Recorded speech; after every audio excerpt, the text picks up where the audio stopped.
So now 21st lecture, that is the second example of Shannon Fanon coding.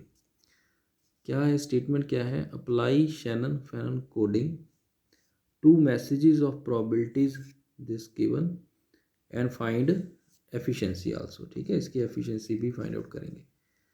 Then इसको देखो, first step क्या है कि you have to write the messages in decreasing order of probability. तो इसमें से जो सबसे हाईएस्ट प्रोबेबिलिटी है डेट इज 0.30, ये वाली। उसके बाद है 0.25, 0.25, फिर है 0.15, उसके बाद आएगी 0.12, ठीक है, फिर है 0.10 एंड फिर है 0.08। अब इसको नेम दे दो। चलो, अगर नेम इसमें नहीं दिए हो अपनी तरफ से M1, M2, M3, M4, M5 and M6। ये फर्स्ट स्टेप हो गया। अब इसको हमें ना डिवाइड करना है। देखो, सम ऑफ प्रोबेबिलिटीज़ तो क्या होगा, 1 होगा। अगर ये 0.3 है तो बाकी सारे 0.7 होंगे। ठीक है, दिस इज़ देख लो, ये 0.4 हो गया, फिर इसमें ये 0.2 हो गया, 0.4, 0.2, 0.6 एंड 0.1, 0.7। ठीक है, ये तो लॉजिक है। ठीक है, sum of the probabilities of any message source is equal to 1 ही होता है। ठीक है जी। तो इट मीन्स ये 0.3 और 0.7 डिफरेंस है, ये और क्लोज आ सकते हैं।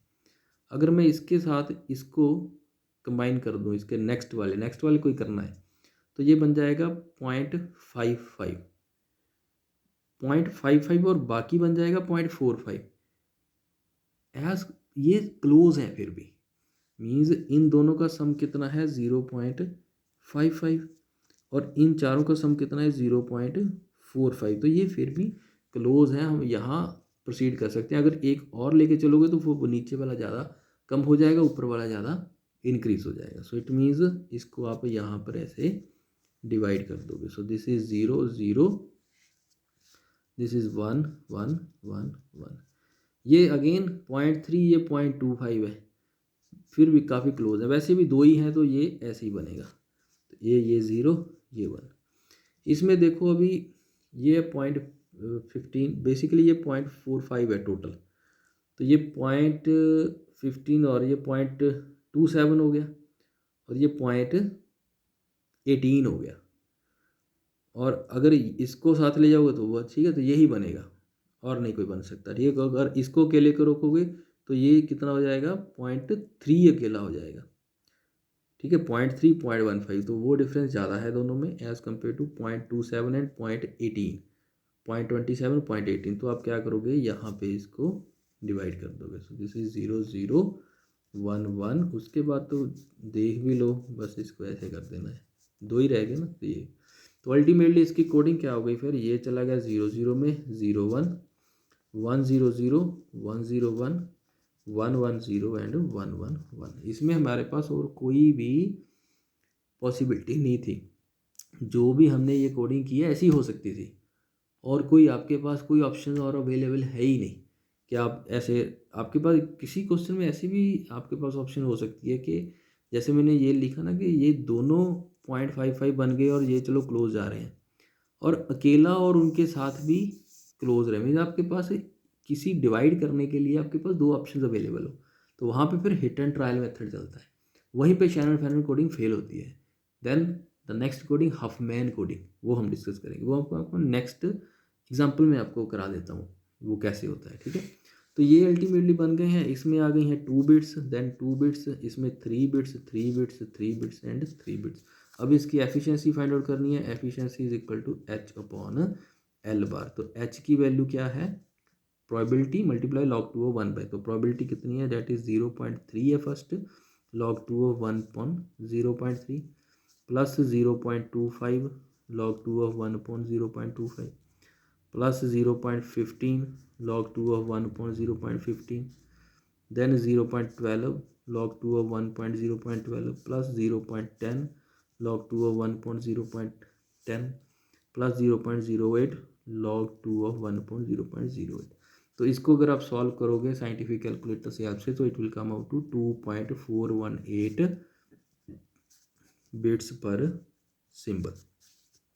और एल बार की वैल्यू क्या आएगी, जितनी भी है इसमें कितनी है bits, 2 multiply by its probability plus 2 multiply by this plus फिर 3 बिट्स हैं सभी की, 3 multiply by 0.15 plus 3 multiply by 0.12 plus 3 multiply by 0.10 plus 3 multiply by 0.0, so it will come out to be 2.45 bits per symbol.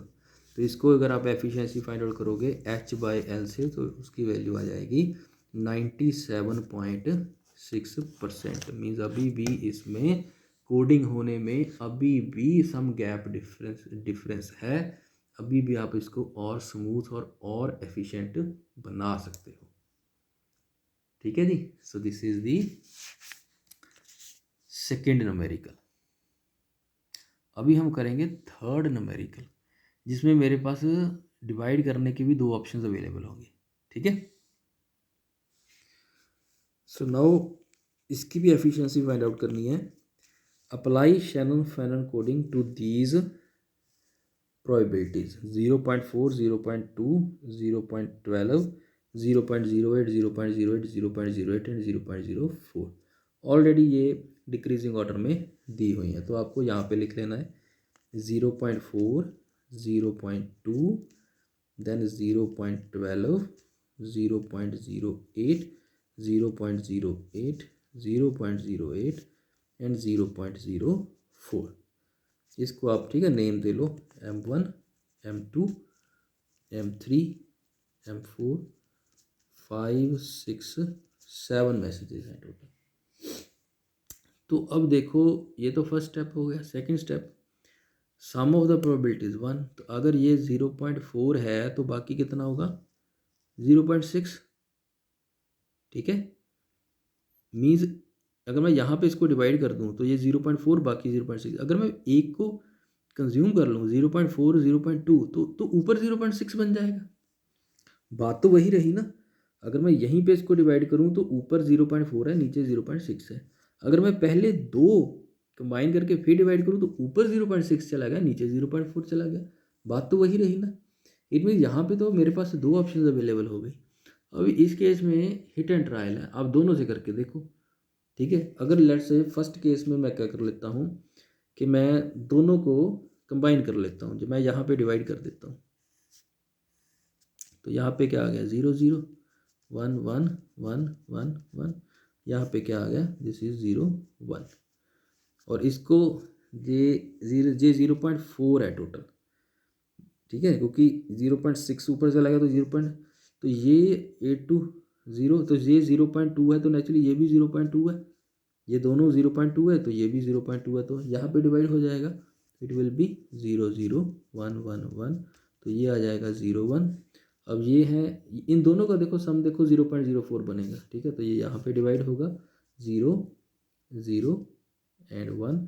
तो ये यहाँ पे divide हो जाएगा 0. तो ये जो हम यहाँ पे डिवाइड कर रहे थे दिस इज 0.08 एंड 0.0, तो ये 0.16 होगा। ठीक है।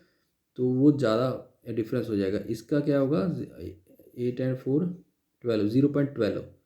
तो ये ज़्यादा मीन्स इसको हम कैसे करेंगे 0.08 को अलग रखेंगे। ये यहाँ पे डिवाइड होना चाहिए। ठीक है। तभी वो एक अकेला, तो ये ऐसे होगा। और उसके बाद ये दोनों फिर ऐसे 0, 1 में चले जाएंगे, ऐसे होगा ये। क्योंकि पहले इन दोनों को मैंने कंबाइन कर दिया ना, वो मैं उससे कंफ्यूज हो गया कि मुझे लगा कि ये 0.04 होगा, नहीं। सो इट विल बी 0.16। तो वो बन जाएगा 0.16 और ये बन जाएगा 0.04। अगर नीचे मैं नेचुरली कंबाइन करूँ तो एक रह जाएगा 0.08 और दूसरा रहेगा 0.12, 8, 4, 12। तो ये यहाँ पे आ गया, यहाँ पे आ गया। तो ये डिफरेंस कम है, ये डिफरेंस ज़्यादा है, तो हम ये डिफरेंस के अंदर। तो ठीक है। तो ऐसे कोडिंग होगी तो अल्टीमेटली कोड क्या बन गया 0, 0, 0, 1, 1, 0, 0, 1, 0, 1, 1, 1, 0, 1, 1, 1, 0 एंड 1, 1, 1, 1। इसकी एफिशिएंसी फाइंड आउट कर लेना। n is equal to H/L bar. H भी पता है आपको, summation i is equal to 1 to n PI log of 2 of 1 by PI। और एल बार की value summation L I P I. ठीक है, इसमें कितने बिट्स हैं, 2 2, इसमें 3 3, इसमें 4, इसमें भी है 3, इसमें है 4 4। ठीक है, वहाँ से तो इसकी एफिशिएंसी आ जाएगी 96.03%। ठीक है, एच की वैल्यू आती है 2.42 और एल बार की वैल्यू आती है 2.52। ठीक है, अब इसी को हम अपनी दूसरी ऑप्शन से करके देखते हैं। यहीं पे लिख लो इसको, this is 0.4, 0.2, 0.12, 0.08, 0.08, 0.08 and 0.04. So this is M1, M2, M3, 4, 5, 6 and 7।